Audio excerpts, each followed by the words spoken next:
Most people have never read the Bible from cover to cover, and even those who have often stumble over baffling passages. These strange verses are rarely discussed, skipped in sermons, and often misunderstood. Yet, what if these odd scriptures carry hidden truths, deeper insights into humanity, the universe, and the divine?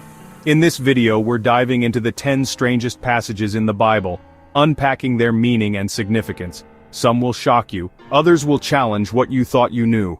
The journey into the unknown begins now. Throughout the ages, humanity has sought ways to connect with the divine, to understand the will of God. The ancient Israelites, a people deeply rooted in faith and tradition, possessed a mysterious and enigmatic tool for seeking God's will, a method shrouded in secrecy and whispered about in hushed tones. This tool wasn't a weapon of war, nor a grand architectural marvel, but something far more subtle and profound. It was known as the Urim and Thummim. These two words, their exact meaning lost to time, represent a fascinating chapter in the history of faith and divine communication. They were more than just objects, they were a conduit, a potential bridge between the earthly realm and the divine presence. These sacred objects, imbued with immense spiritual significance, were entrusted to the care of the high priest, the spiritual leader of the Israelites. He was the designated intermediary, the one chosen to stand before God on behalf of the people. His garments, meticulously crafted and adorned with precious stones, reflected the gravity of his role. When faced with critical decisions, matters of national importance, or times of great uncertainty, the high priest would consult the Urim and Thummim, seeking divine guidance on the path forward. The fate of a nation, the outcome of a battle, the selection of a leader, all could hinge on the answers received through this sacred practice. Yet despite their pivotal role in the history of Israel, no one knows with absolute certainty exactly what they were. Their physical form, their composition, the precise method of their use remains a mystery. Some scholars believe they were simple stones, perhaps marked in a specific way, used for casting lots, a form of ancient divination similar to drawing straws or rolling dice. Others suggest something far more profound, something imbued with a supernatural power, a direct link to the divine that transcended the limitations of the physical world. Perhaps they were objects that glowed with an inner light or resonated with a divine energy. The use of the Urim and Thummim was not a common practice. It was reserved for the highest leaders of Israel, kings, judges, and prophets, those who bore the weight of responsibility for the entire nation.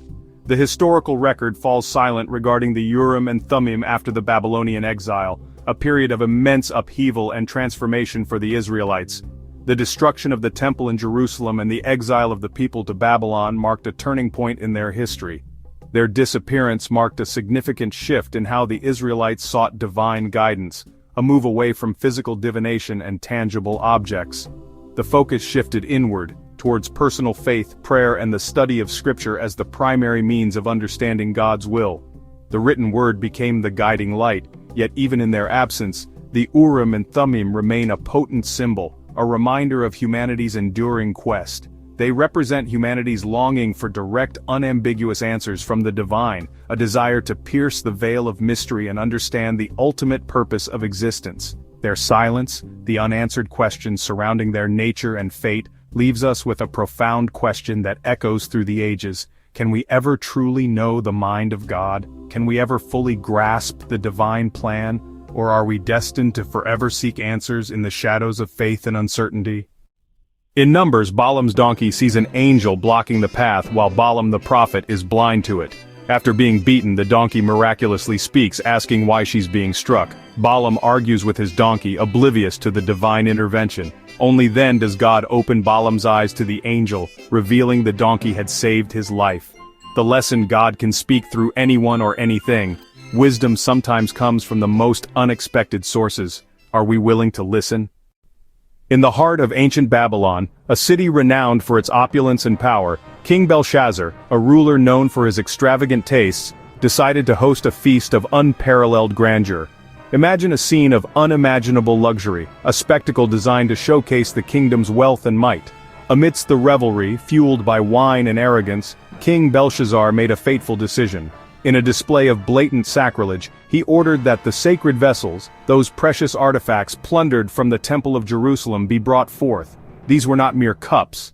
They were symbols of a covenant, holy objects dedicated to the one true God. He and his court then used these sacred vessels to drink and toast their pagan gods, a deliberate act of defiance. Suddenly, as the drunken revelry reached its peak, a hush fell over the hall. All eyes were drawn to the wall, where, seemingly out of nowhere, a ghostly hand appeared. This was no illusion, no trick of the light. It was a divine manifestation, an ethereal hand that began to write a cryptic message on the plastered surface of the palace wall, glowing with an otherworldly light. Panic seized the room. The king's face paled, his knees buckled, and his bravado vanished. The sight of the disembodied hand and the indecipherable script filled everyone with dread. The music stopped, the laughter died, and a chilling silence descended upon the once boisterous gathering, terrifying everyone present. Desperate, King Belshazzar summoned his wise men, the most learned scholars in the kingdom, promising them riches and honor if they could interpret the strange writing. But despite their vast knowledge and arcane skills, none of the king's wise men could decipher the meaning of the mysterious inscription. They were baffled, their faces etched with confusion and frustration. In his hour of desperation, someone remembered Daniel, a Jewish exile known for his wisdom and prophetic abilities. Daniel was summoned before the king. He didn't offer flattery or seek reward. Instead, he rebuked the king for his arrogance and sacrilege, reminding him of the fate of his predecessor Nebuchadnezzar, who had also been humbled by God. Then, with unwavering confidence, Daniel turned his attention to the writing on the wall. He explained that the words were not merely a riddle but a divine judgment, a pronouncement of doom. He began to decipher the words. Mene, mene, tekel, parsin, Daniel declared, revealing the meaning behind the cryptic symbols. God has numbered your kingdom and brought it to an end. You have been weighed on the scales and found wanting. God has judged your kingdom. The message was clear. Belshazzar's reign was over. His kingdom, built on pride and injustice, was about to crumble. The prophecy foretold the imminent collapse of Babylon, and it will fall. The prophecy was fulfilled with terrifying speed. That very night, Belshazzar, the arrogant king who had defied God, was assassinated, is killed. The Persian army, long poised on the borders, seized their opportunity. They stormed the city, meeting little resistance, and Babylon, once the jewel of the ancient world, fell to the Persians. The phrase, "the writing on the wall," endures to this day, not just as a historical anecdote but as a powerful metaphor, a chilling reminder that actions have consequences. It stands as a warning. It serves as a timeless lesson that pride and arrogance invite sudden judgment, that even the most powerful individuals are not immune to the consequences of their choices. The story of Belshazzar reminds us that true strength lies not in earthly power, but in humility and righteousness. Even the mighty can fall in a moment. In our own lives, are we paying attention to the signs? Are we heeding the warnings that life presents to us? Are we reading the signs? Among the Bible's strangest laws is this: do not boil a young goat in its mother's milk. This command likely rejected pagan fertility rituals practiced by neighboring cultures.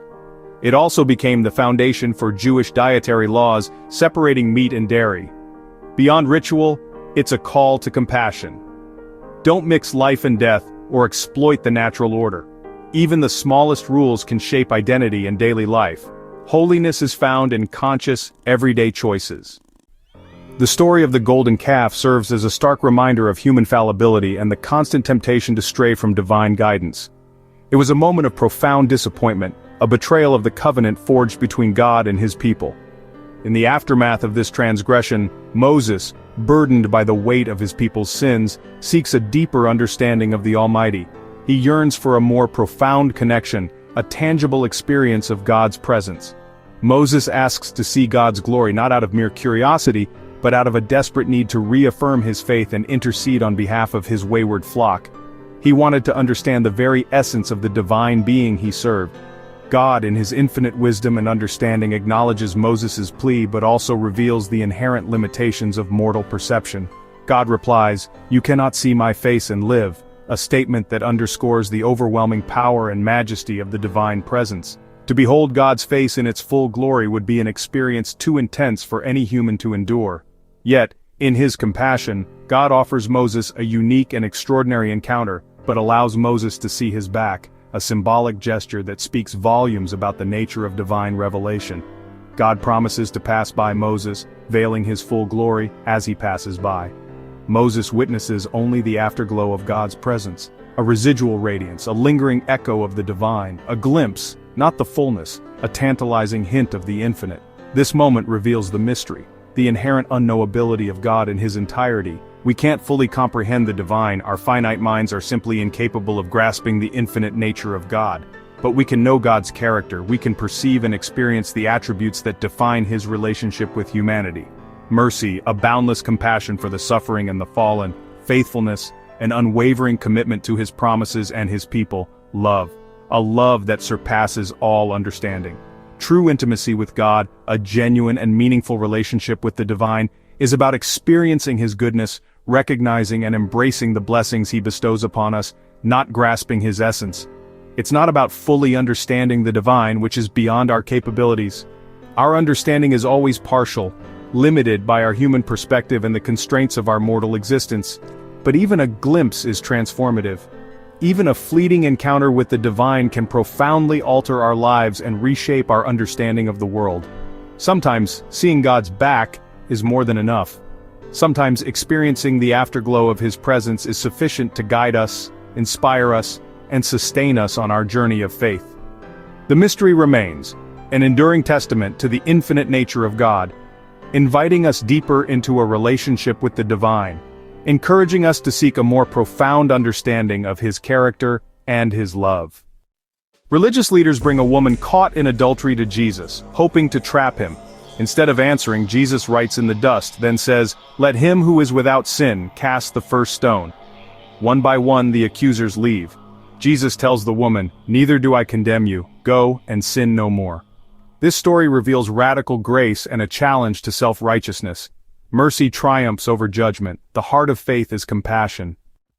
Jesus curses a fig tree for having no fruit, even though it's not the season. The next day the tree is withered, an act that seems irrational at first glance. But the fig tree symbolizes Israel, outwardly religious, but spiritually barren.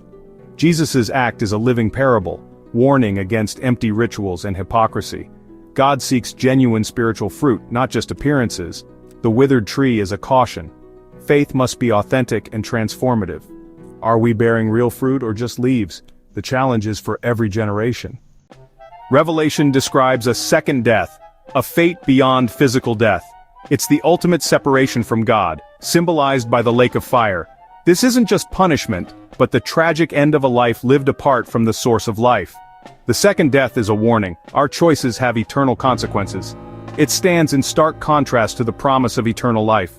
The Bible's strangest images force us to confront justice, mercy, and destiny. Which path are we on?